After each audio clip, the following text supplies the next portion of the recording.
Welcome to Pep Talks, the Patient Engagement Podcast, brought to you by the Alberta Spore Support Unit Patient Engagement Team. I'm your host, Sandra Zielinski. Join us for insightful discussions with patient, family, and community research partners, academic researchers, clinicians, policymakers, and other knowledge users on the topic of partnerships in patient-oriented research and patient engagement in health research in healthcare. In this episode, part 2 of 2, we explore how deliberate and flexible strategies can create an ecology of inclusiveness, support, mutual respect, and co-building for meaningful patient engagement in health research. Patient research partners are integral members of the team in forming project design, participant recruitment strategies, data collection and analysis, and knowledge translation activities. Patient research partners are also involved in the implementation and dissemination of research results. Join us as we discuss the importance of patient engagement and involvement in the repurposing the ordering of routine laboratory tests, or RePORT, study, where people with lived experiences work together with academic researchers as active and equal team members. Today we are joined by current and past RePORT Patient Advisory Council co-chairs to discuss the co-development, roles and contributions of patient research partners as research team members on the RePORT study. To learn more about the RePORT study, listen to part 1 with guest Dr. Anshula Ambassa and Anni Rychtera. So I'm excited to introduce you to our guests Kim Giroux, Anni Rychtera, and Nancy Verdin. Kim Giroux is actively engaged as a patient research partner on several teams. She is especially interested in helping to reduce waste in healthcare, empowering patients to take an active role in their own care, knowledge translation and mobilization, equity in healthcare, and fostering interprovincial collaborations aimed to enhancing the efficiency of healthcare systems. Currently, she is a co-chair for the RePORT Patient Advisory Council. Anni Rychtera is a health sciences college educator and former nurse practitioner with a background in holistic health. As an immigrant and mother of 2, her personal health challenges include respiratory illness, nerve pain from sports injury, and as a cancer survivor. These experiences have shaped her advocacy for informed patient care and equal health partnerships. She has volunteered extensively with UVic self-management programs in the Leukemia and Lymphoma Society. Over a decade ago, she started collaborating with CIHR SPORE and the BC SPORE Support Unit on patient-oriented research activities. She co-chairs the SPORE Patient Engagement National Community of Practice, or SPENCOP, and is a co-chair for the RePORT Patient Advisory Council. Nancy Verdin has lived with kidney failure for 33 years and was one of the first in Alberta to do home nocturnal hemodialysis. Her extensive experience includes ER visits, surgeries, and procedures. After her mother's battle with dementia, she became a patient partner in 2017 with the Kidney Health Strategic Clinical Network, which sponsored her PACER training. This training opened up new opportunities in partnering in patient research. Nancy is a retired occupational therapist with 33 years of experience, including 30 years as a hand specialist. Her career has balanced clinical practice with patient experience, and she has contributed to numerous research projects, co-authored papers, and enjoyed co-presenting with fellow researchers. Welcome, Nancy, Anni, and Kim. In part 1, we heard that this research project was funded by the Canadian Institute of Health Research, or also what we call CIHR, Strategy for Patient-Oriented Research, or also known as SPORE, so CIHR SPORE. So, Anni, I'm just wondering if you can tell us a little bit about who and what is SPORE. I'd love to. So when we go back to 2011, the Canadian Institutes for Health Research started or rolled out the strategy for patient-oriented research, meaning that according to the strategy, patients, their families, their caregivers, and community members, the public at large, have to be meaningfully and actively involved throughout the whole research, health research cycle.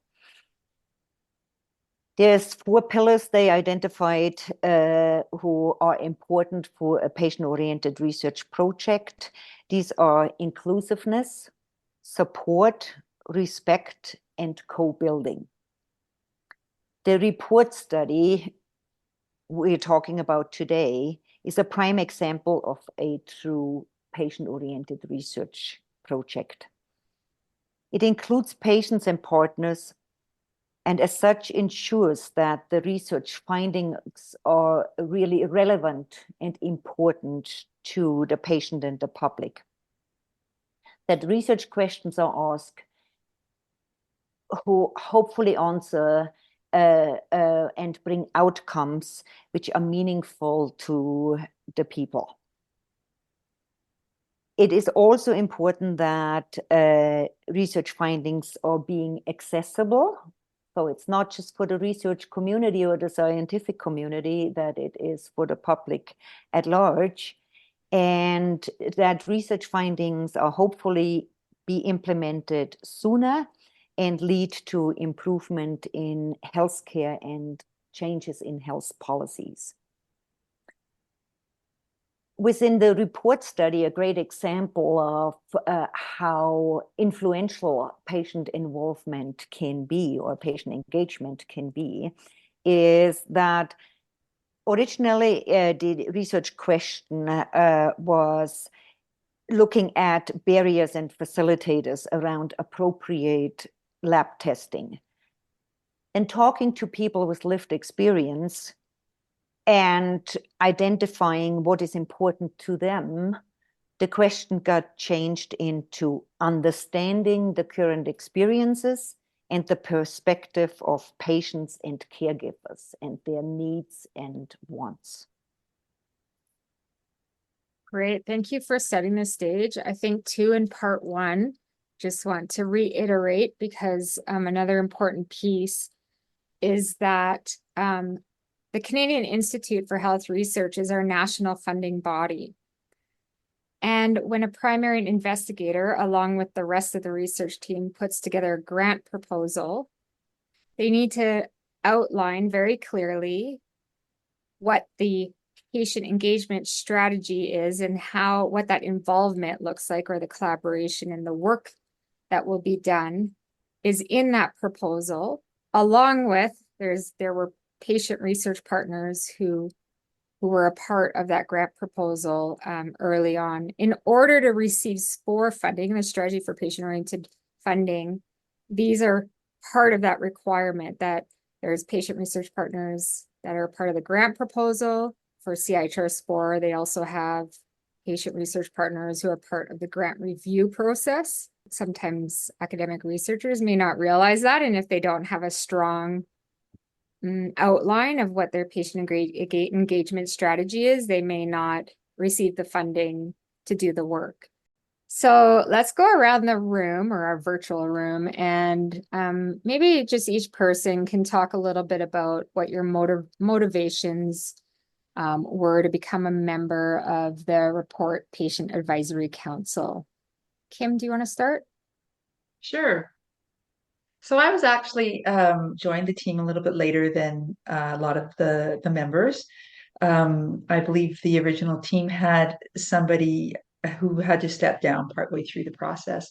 So there was a great deal of work that was done before I even came on. But it was presented to me as an opportunity to be involved as representing some diversity, which for me is unusual because I am a middle-aged Caucasian woman who you generally see more of in the patient partner world. But I don't actually have the lived experience in this case. And it was seen that it could offer some unique perspectives to be involved. So that was unique to me. That was an interesting take on diversity. So that made me curious and interested in joining.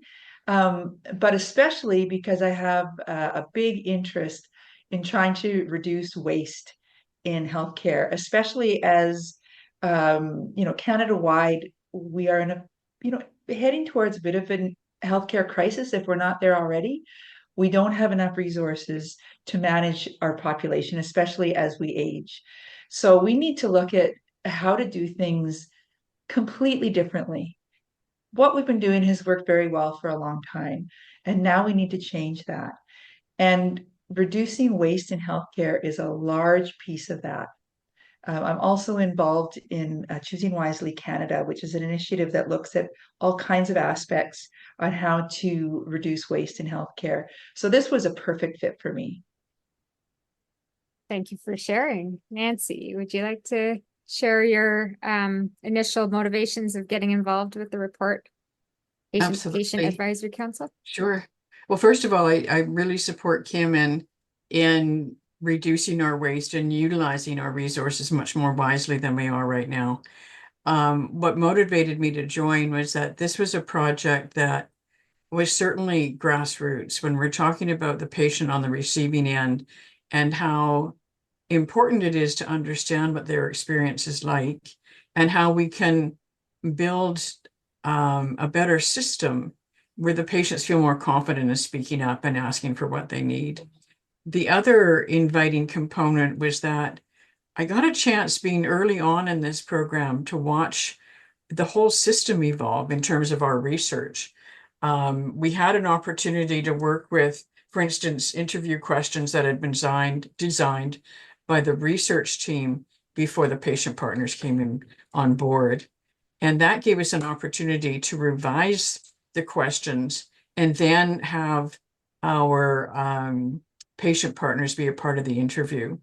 So we were educating patient partners. We discovered, and I thought this was so meaningful, that when the patient partners were a part of the interview, how much our data changed and how our researchers, which I really appreciated, went, that's amazing. We had no idea what a difference it could make. And we became soundly connected with the whole research project, where we became true team members. And that's really meaningful to me because I've worked on a range of projects where I've been very much the token. Yeah, we've got a patient partner. She's sitting over there. Versus, so what is your opinion and what did you think about that? And what are your thoughts? How did you feel about the data we collected, the whole works? And it also, and this was meaningful to me, watched our researchers evolve, watch our physician connections see the world from a different place. So I really think that kept me connected and kept me involved. And I'm hoping that some of our newer researchers will get a chance to learn from our study, not just the purpose behind the study, but how we all came about and where we've gone with this, how we have literally grown and changed as a team versus one side versus the other. Thanks for sharing, Nancy. And Annie, would you like to share a little bit about what brought you to the RePORT Patient Advisory Council? Yeah, I really echo what was said so far because that really resonates with me as well. But going back, I have been involved in this strategy for patient-oriented research really since the inception and received training from the institutes for rolling out the program in British Columbia. Prior to that, I was involved, and I'm still involved in movements like the Choosing Wisely, as well as the preventing overdiagnosis and overtreatment within the healthcare system. So this is all close to my heart. And one of the aspects, the main aspects really is also reducing healthcare waste and make sure the resources are there for people who need them and that they're used wisely, as we said before, as well as reducing the impact on the environment. So a focus on sustainability.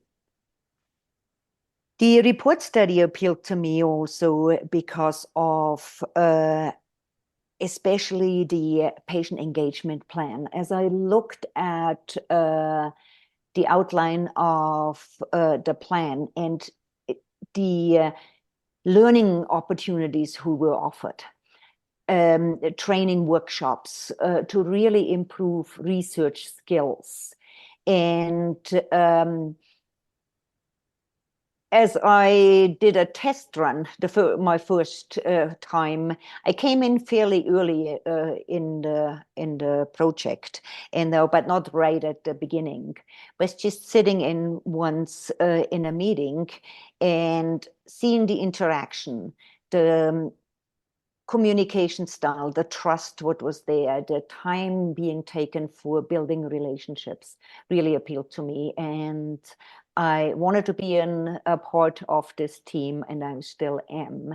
And I think we all formed lasting relationships and really appreciate each other, including the patient engagement team and the support we got from the Alberta SPOR unit as well and their members. So it is still a really good example of co-development, working together as a team and supporting each other, and with an outcome what is important. Thank you, Annie. So would someone like to tackle just sort of setting the stage a little bit around who the Patient Advisory Council is, a little bit about the work that you do together in the study, and maybe to your point, Nancy, building off something that you said in your intro, how you've evolved as a team over time. I was actually in at the very beginning, and at that time, our Patient Advisory Council is made up of people that have lived experience with blood draws, whether it be at hospital or in clinics, although we focused on hospital in the end. There are people with lived experience or have been caregivers of people with lived experience. And the key behind it is that when we have that diversity, so a variety of people, those that are really nonchalant about needles and it's not a big deal, it's just go ahead, get her done, to those that are truly terrified, and it adds to their level of stress when they're in the hospital. And so the patient advisors, first of all, brought their own experience and allowed us to sort of see the breadth of what we could be working with.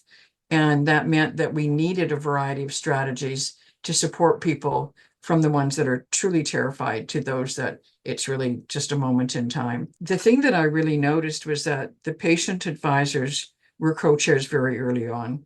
And in the patient advisory world, at that time, that was still fairly new, that often the patient advisory council was led by a research member, not necessarily a patient advisor.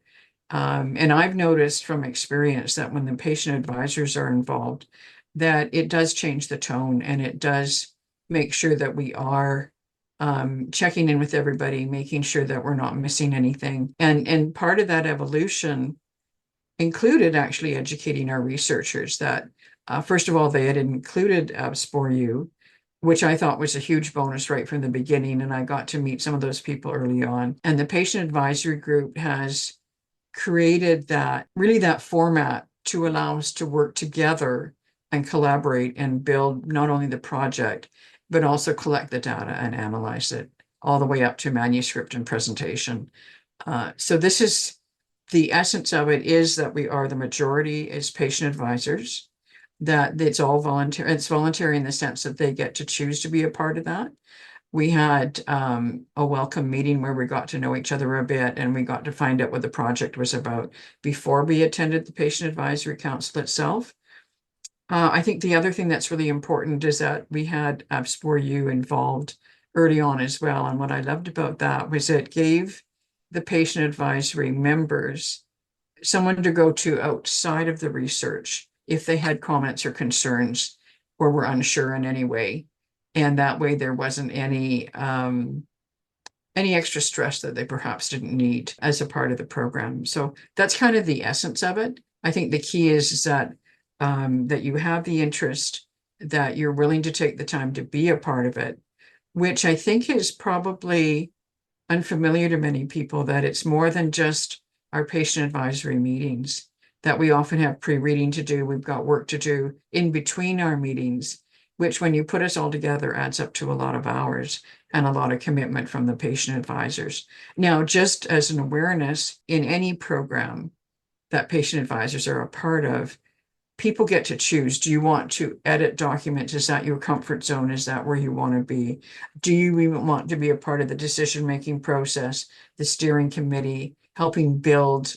And I do mean build, where you're actually pulling what we need together to make this research happen. So they do have that range. And I think that's important as well. So people can put as much time as well as doing the things they want to do and that they feel confident. And they have the opportunity to learn new skills so they can do something different as they want as well. So it's a pretty open format. Yeah, it sounds like there's lots of flexibility. Kim, do you want to add anything to Nancy's comment or some of your own perspective experiences? Yeah, so the other thing you asked about how it evolved over time. And through the process of this project, I guess, different needs emerged. And when those needs emerged, members of the larger team could choose, as Nancy said, it was choices, but people would choose to be on some subcommittees. Some of those involved doing focus groups and interviews of patients who have undergone some of this blood work in hospitals, and then subsequent analysis of the data that was found from that. There was a subcommittee that was struck for human-centered design, which it's a problem-solving technique that puts real people at the center of the development process of sort of knowledge translation tools. And by that, I mean things like small posters, which we call infographics, videos, websites, to make sure that those tools are accessible and make sense and usable to the end user, who of course in this case are patients and caregivers. So there was a sub-team from the larger team who worked on that human-centered design piece. And then there was another one that worked on the analysis of how those tools have been perceived. So once you've done this work, you don't want to say, well, great, we did a great job. You want to go back and say, did we do a great job? Did we do what we set out to do? Is this tool really usable by the people who need it? And in order to do that, we conducted more interviews of patients who had seen, in this case, the infographic or the small poster that talked about blood draws in hospitals, and just find out how that is working for them. In fact, that piece is still in progress, and we're working through that right now. As we move through the project and have these needs, certain members of the larger patient team are able to work on pieces that interest them. Patient Advisory Council or Committee. And so it's one part of it, giving advice. And some of the members are more, they stay advisors to the project, whereas other members moved up to be actively involved in work groups and be active patient research partners. Like you mentioned, in terms of conducting interviews, analyzing data, implementing the findings, and so on.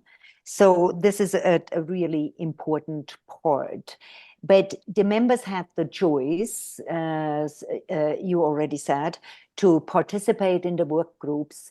And if they did, they were also offered a lot of training, and though to really develop the skills and training and support. So that is one of the really important pillars of our Patient Advisory Committee. The ongoing support, and with that, there was also tailored compensation offered to the members. So I think it was always, in my opinion, always an environment of really mutual respect and true collaboration, working together with the different patient partners, as well as the research team, the larger research team with scientists, clinicians, and the Alberta SPOR patient engagement team as well. Thanks, Annie. You each brought up important points that really help to create equitable and safe spaces to work together I think the point around supports in different ways, it's kind of this layered approach where, there's training, there's compensation, there's considering what time of day we meet, where we meet, to then create those spaces where you're building the relationships, the mutual respect amongst the team. So I think those are all important points. And I'm glad we sort of touched on the logistics of working together as well, and bringing a team together. Kim, you talked about some of the interviews and human-centered design as some of the work that you've taken on. Would you like to provide any specific detailed examples, maybe how the patient research partners' involvement informed, maybe changed the direction of some of this work? Sure. So I have not been involved in the focus groups and interviews, as I started with the group when those were already completed. So I can talk to the human-centered design a little bit. So by necessity, we had a professional graphic artist involved in that stage of things, because we didn't have yet that expertise that was required on the patient team. So we worked closely with him to really talk about what the infographic should look like, what the video should look like, what some of the website pieces should look like. And I think the biggest impact I felt we had there were a lot of impacts, but the biggest one for me was the reminder to use plain language. So when you are a clinician or a researcher and you are well entrenched in the whatever world you are working on, you start to forget how many acronyms you use, how many clinical words you use. It's easy to forget, for example, that not all patients who will be using these tools have English as their first language. So as a group, we were able to look at the words that were being used in all of these pieces and make sure that they were simple while still being meaningful. Yeah, just because Kim mentioned the infographic and the lay language, so one example what really stood out to me was one of our members, our patient partners, mentioned this is like they found certain images almost threatening to them because of their experience, like a sharp needle. And so bringing that point up and avoiding sensitive images. I personally would have never thought of that, because of my experience and my background.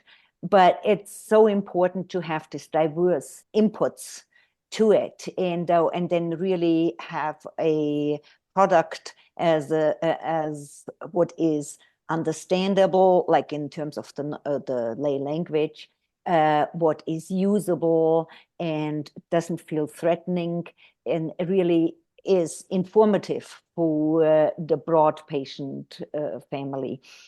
But going back to earlier on, what I found important in terms of what the patient partners brought to the table already in terms of creating the recruitment poster.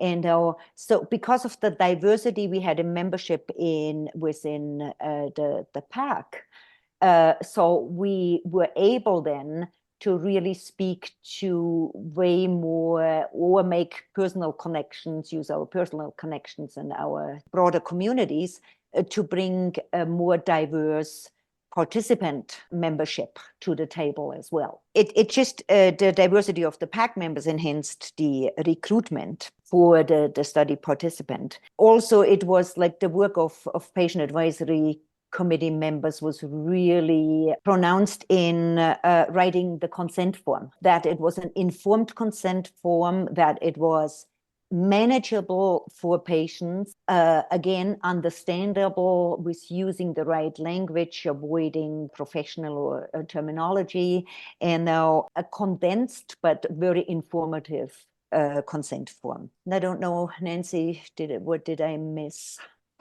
Just to reinforce the diversity, like you said, that pictures make a big difference. And we were talking about trying to support our people where English isn't their first language, while at the same time recognizing that seeing the picture of a needle may really upset them. And so it was really great to hear the discussions around how we can do this effectively while supporting the people that could be participating with us. And of course, encouraging them to join us, because recruitment can be a challenge. And our diversity, I think, reduced that somewhat anyway, that we were trying to make sure that people felt that they were safe and that they could be a part of it and find out what it was like to be a participant. The aspect of our diversity, I think we were able to positively contribute to that. Yeah. And then again, we were also involved in writing manuscripts with a focus of having a lay abstract, an abstract in lay language, I should say. I think something important that related to that is, for instance, ironically enough, writing for me is a hard thing. I really struggle with writing well. So I tend to lean to the editing side. And that's been a really great education as well, being able to use the technology, being able to be a part of that discussion as how do we word this paragraph and how do we pull this together so we're representing what we did in the most effective manner. And that's part of the joy of working with a group like this, is that I could trust that others do and did write better than I do. But by the same token, I was still able to contribute and be a part of that in my way. And that was important, because sometimes it can be intimidating that we have people that are so good at so many things. Sometimes as a patient partner, you're not sure quite how you fit. And I do think that our leadership made a big effort in giving us the opportunity to say yes or no to what was going on. And I do think that was further enhanced by the education that they were offered, because in many situations, if you're not trained, you're certainly still a part of the program, but you won't be doing the interview or you won't be analyzing the data. And for many of us, the learning is part of the joy of being involved in research. Nancy, you also touch on what comes up to my mind in regards to diversity, and I know a few of you spoke about this, but when you spoke about the idea that maybe somebody is a better writer and somebody might have another skill set, patient research partners really are diverse by nature, because everyone also is bringing their professional background, their life skills, so much more than just, your patient lived experience. Having that kind of diversity, sometimes we have a lawyer in the room who has lived experience in healthcare and they're a great writer and they're willing to take the lead, and then have, other people who maybe don't have that same confidence to do editing. And doing editing is a way to learn how to read and write in the academic style as well, in that professional academic style, because the more you sort of get yourself into some of these papers and reading and writing and editing, the more comfortable you get. And then maybe next time you take a paragraph and you tackle one paragraph, you tackle the introduction section, let's say, and somebody else takes on another section. Met so many different patient partners from so many different backgrounds, and they all bring unique skill sets and personalities and lived experience and just so much richness to research studies. Okay, so what kind of challenges has the PAC encountered and how are they overcome as a team? Yeah, I can start on that. And like we said, we are a fairly large group, and in the PAC, so 9 to 11 patient partners in the group, and added on the research team members. It's a large group to work with, and it is very difficult. Even we broke down to smaller group for work groups and stuff, but still a good number. What is very positive overall. I do not like the tokenism that there's one patient research partner on the team. Seeing the number and the diversity within our PAC to me is very important. But larger groups make it more difficult sometimes to come to a consensus. It is time consuming. time is of essence in terms of allowing enough time to really hear all the different perspectives, discuss it, and before you come to a conclusion, and how do you want to move forward, or how do you want to create this infographic, for instance, we had, and taking the time to build relationships pays off in the long run. So to me, that was really important, that it wasn't rushed through, it wasn't pushed through, and allowed for these processes to naturally evolve. With that, it just leads to better outcome and to better usability within the infographic. At the end, it was way more patient-centered. It spoke to the people, which we created it for. Personally, as I became co-chair, we always had two patient partners as co-chairs within the pack, and one co-chair from the research team. One patient partner was supposed to be the note taker. And also English is, as you can hear, is not my mother tongue. And so it was really difficult for me trying to catch all what was said in the meeting, take the notes, and still being able to read my own writing afterwards, but also contributing to the discussion actively and meaningfully. And I was totally overwhelmed with that. I brought it up to the research team and Dr. Anshula, and it was very well received. And I was fully supported of not having to do this extra chore, that it was taken over from a research assistant, and I could actually be fully involved and contribute as my role as a co-chair for the patient advisory committee. So I really appreciated this support and openness very much. To build on what Annie has said, as patient partners, we want to make sure everybody is heard. We want to incorporate everybody's ideas. That doesn't mean that everybody gets their way all the time. And sometimes that does lead to some kind of elongation of meetings, if you will. So one of the things that I think is very helpful is if you have some strong facilitation, and that can come from any of the members, one of the patient partners or somebody from the research team. But just to help people stay on track and reach that consensus, I do think that strong facilitation goes a long way. Yeah, I totally agreed. And it's the understanding of what is consensus. Consensus is not that we all have to agree anonymously on the thing. It's like that we come to a point where we can live with the outcomes. The important aspects are covered. The goals we want to reach are in focus. The way how we're doing it, we can live with it. It doesn't mean that we all have to 100% agree on. It's a really good point. And I've certainly heard at times there's some misconceptions out there that patient research partners are there for their own agenda.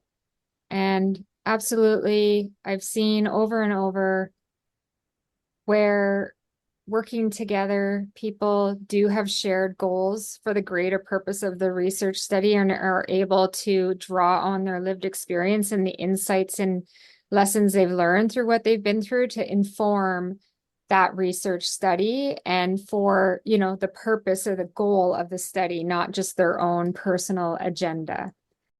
Yeah, and something else is really important, and that I have to say I see in almost all the work that I do, and certainly with this team, is there strong support amongst the patient partners. So by definition, most of us, some people are here, are join teams as caregivers, but most of us are here because we have lived experience in something. And some of those conditions can be somewhat debilitating, sometimes not all the time. Sometimes there's flare-ups. So we can be down the path on a project and say I've taken a lead in this particular area and suddenly I have a bad spell that for me can sometimes last for weeks.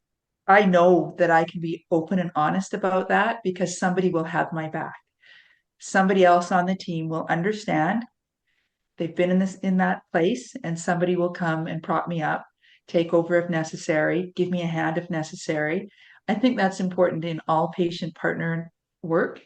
And it certainly is something that happens on this team. I mean, what a great thing for any team to create a safe and supportive space. Yes. We can all learn from that. Yeah. You know, I think the other thing that probably anybody that's new to this isn't aware that, as Kim said, there's a lot of support when we are going through a tough time. And we've actually built a lot of strong connection between members, even though we've never met in person. And that's where the support comes from, that they understand that this just isn't the time, your brain's not working very well. Yet at the same token, when it's working great, we can support somebody else, and we do. And I can speak from experience when I say it's been really meaningful when people check in. It's been really meaningful when there's that acknowledgement that times are hard and it's okay to step away or perhaps be an observer because that's the best you can do at the moment. And I think that's important because it's more, I really, as Annie said earlier, it's about relationships. And in this particular project, in the RePORT project, we have had that opportunity to build them because it's been about all of us, not just the project by itself. And because of that, I think that the quality of the project has been enhanced from all sides because of that. Thank you, all of you, for sharing your reflections on that. What are some of the lessons that you've all learned from working together on the RePORT study? And or if you want to touch base on any skills that you've personally developed through this work. Well, for myself, I had never done any of this development of tools for end users to be able to use for their learning and assistance. So that whole process was new to me, and it was really exciting to learn and understand more about how that's done and how these tools come together and what you need to consider. And what influence you need to consider. So that was a big one for me.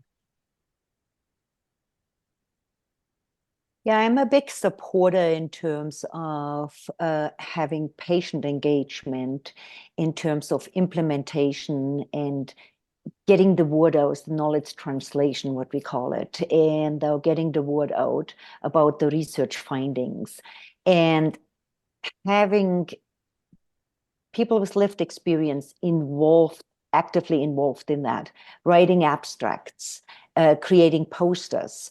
So that was new for me, and building up skills there, and public speaking, getting more comfortable with public speaking, presenting the findings at conferences, at international conferences, what we did. And this is very empowering. But this is only possible with the support from the team.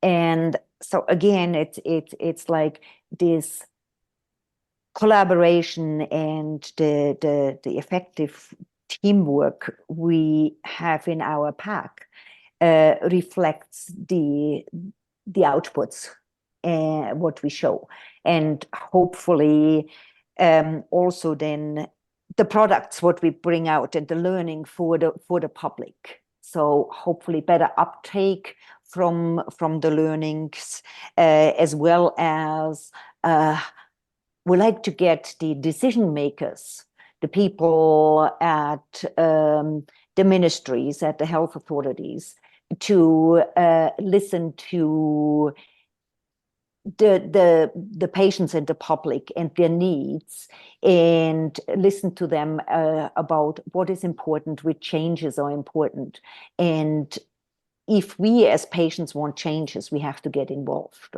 So the pack helped me to get more comfortable with that, getting involved, getting my voice out there. Nancy, did you want to add anything? I think I've been involved for some time doing PAC and being a part of research. So the new learning for me was the human-centered design. And I think that was a really, really great opportunity. And that learning is something I've been able to refer back to and use in other settings, or at least look at other options. In addition to that, this particular group has been, and this is different than any other research project I've been on, is the sharing of conferences that we could consider presenting to. So taking it beyond sort of the routine, the local, like you said, Annie, going international. And I think equally important is making the patient partners a bigger part of that knowledge translation, of that transmission, of the sharing, because we were such an integral part. And I think that's actually a great role model for other research projects that are ongoing now. When they see the patient partners presenting, it starts to make them think differently about getting that knowledge out there, getting that information out there, and other ways that they can get us involved as patient partners. And good for Annie that I happen to love public speaking, so I'm standing in line anytime the offer comes by. But I know that I know lots of people really couldn't even imagine standing behind a podium, and yet they go ahead and give it a shot anyway, and discovered sometimes they're pretty good at it. Hey, Annie. And I think that's always something that it just scares them so much, and yet we're talking to people, and people totally understand, and it is powerful. To build on that, Nancy, I have noticed in my work, whether it is presenting at a formal conference or conducting a workshop, or even doing one of these facilitating a focus group or speaking one-on-one with another patient participant in an interview, what I have really noticed is people, especially patients, respond to other patients, especially when we have shared lived experience. I have literally stood up in front of rooms of people with an expert. I mean that by that I mean an academic or a medical expert in a field. And all eyes and ears are on me. All questions are directed at me. And at the wrap up after the event, the people come to see me. And that's because they trust what I'm saying. They believe what I'm saying because they know that I've been there. They know that I really get it. Because I'm able to commit to some of these events, I'm obviously functioning okay.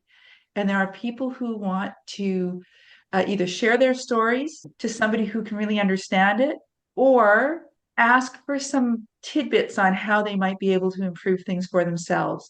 It's one thing for a physician to tell you, if you do this, this, and this, you'll actually do better. It's a very different thing to hear it from somebody who's actually had some success doing some things to make themselves do better. You are so right that peer relationship is absolutely huge. I think we also bring a lived context to the information that's being shared, because, and I do chuckle about this at a presentation I did, that everybody had been listening to scientific papers for days and their brains were full and they were just like, oh man.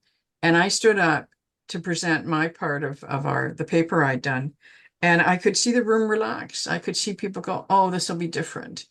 And like you, being able to put it into essentially reality, that lived experience that people can relate to, and that they even feel supported, even though it may not be identical.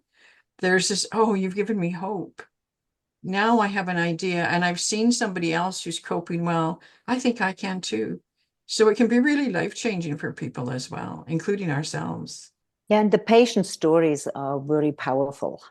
They stick with people, they have an impact. And to the scientists, to the researchers, to the healthcare practitioners, that's what they remember when they go out and deal with patients again.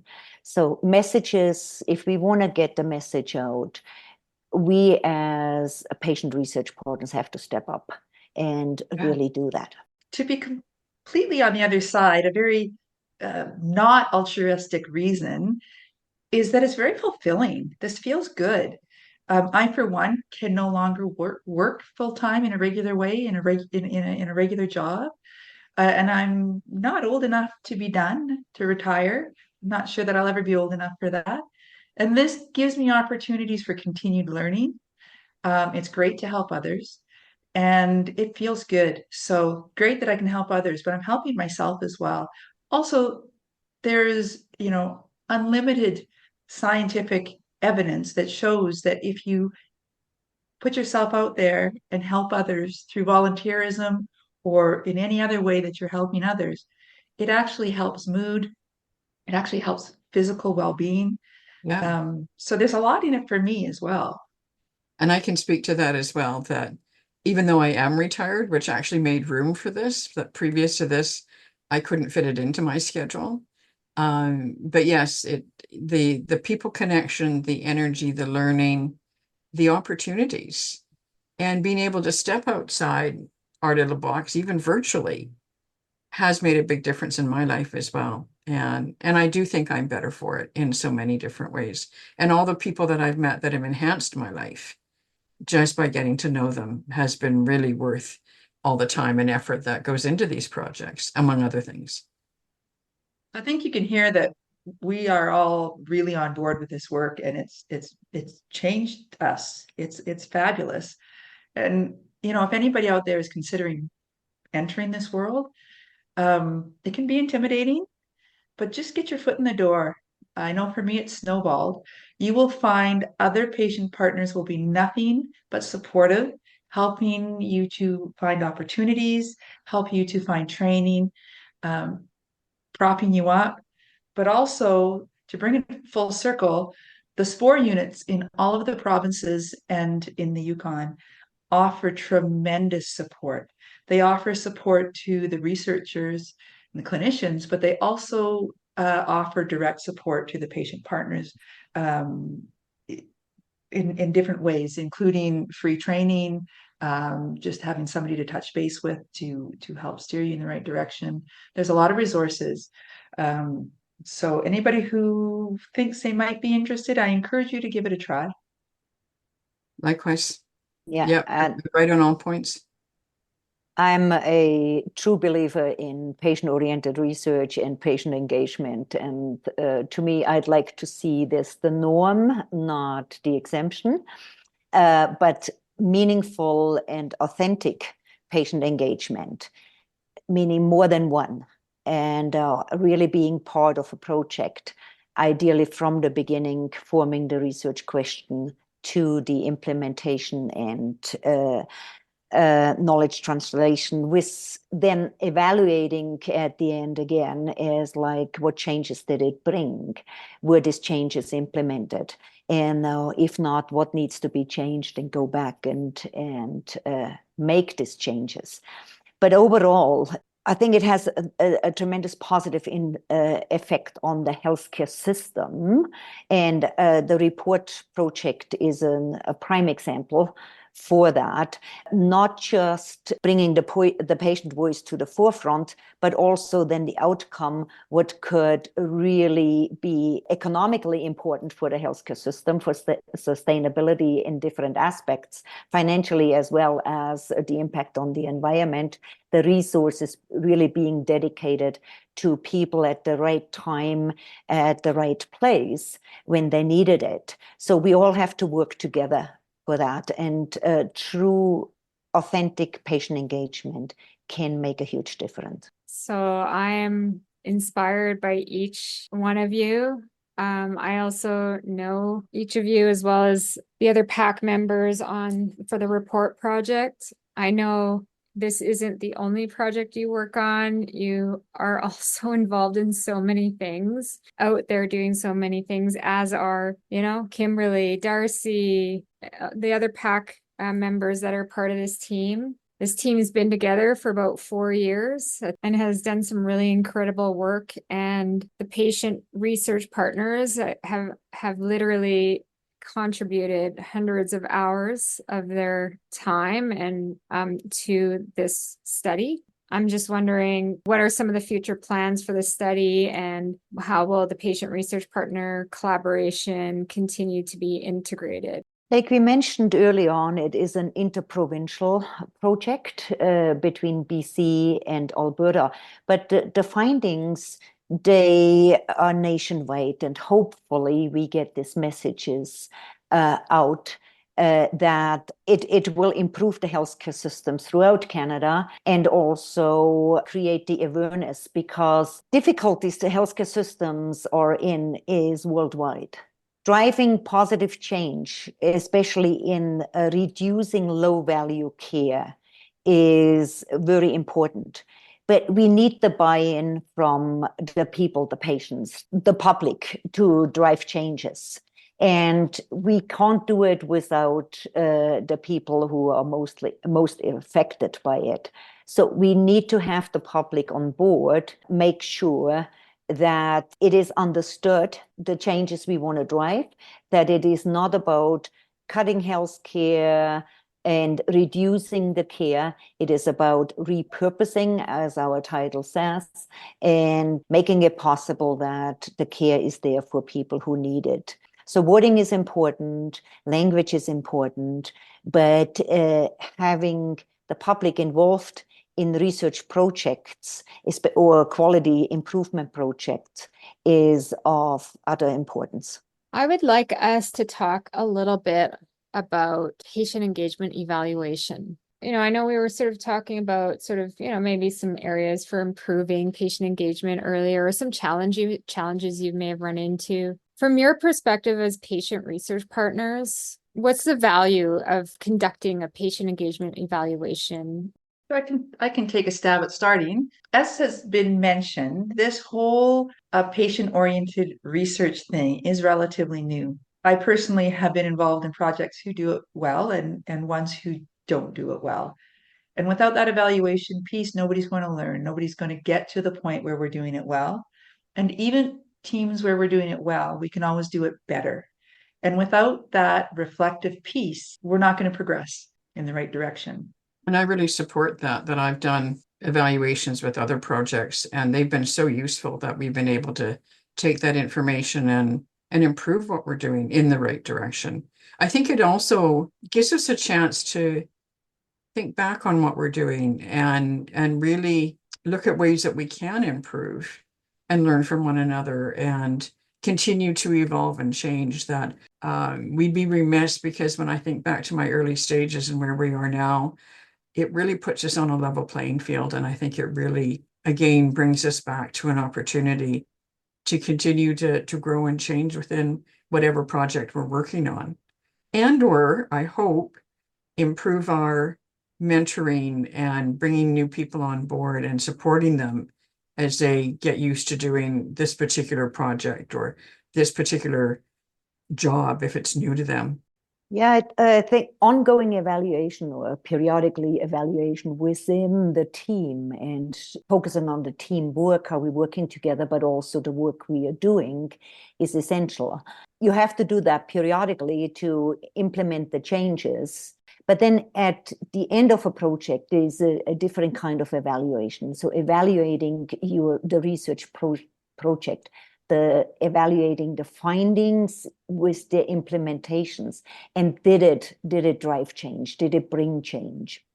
Collecting the data from the evaluation and then see is like, does it lead to another project? So it can be a cycle that we go back and start all over again, not really starting from the beginning, but just adapting to it, or different aspects come into it. Evaluation is crucial in different ways, like our involvement as patients, our teamwork, the working together, the co-development, but then also on a greater picture, the outputs and the impact on the healthcare system, on the care, how it's delivered, as well as did it bring changes to healthcare policy.